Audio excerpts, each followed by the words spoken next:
بسم اللہ الصلاۃ والسلام علی رسول اللہ اما بعد۔ قرض کیسے دور ہوگا؟ قرض کو دور کرنے کا ایک نبوی وظیفہ۔ آج قرض کو دور کرنے کے بہت سارے طریقے ہیں۔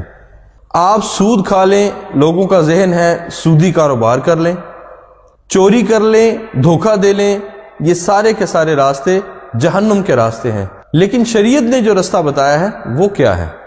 رسول کریم صلی اللہ علیہ وآلہ وسلم کے پاس حضرت علی مرتضیٰ رضی اللہ تعالیٰ عنہ آئے اور کہتے ہیں اللہ کے رسول میرے اوپر قرض چڑھ گیا ہے۔ رسول کریم صلی اللہ علیہ وآلہ وسلم نے فرمایا اے علی میں تجھے ایسے کلمات نہ سکھا دوں؟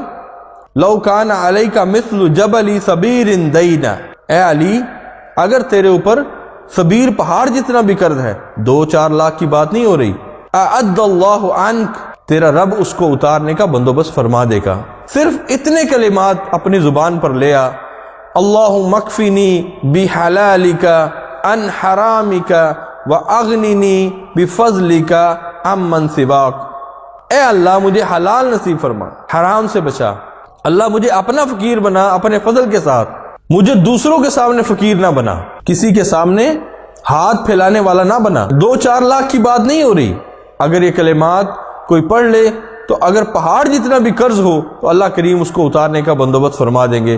اللہ کریم ہمیں قرآن و سنت پر عمل کرنے کی توفیق دے، اور جتنے بھی لوگ پریشان ہیں اللہ کریم ان سب کی پریشانیوں کو دور کرے، اللہ ہمیں سنتوں پر عمل کرنے والا بنا دے۔ والسلام علیکم ورحمۃ اللہ وبرکاتہ۔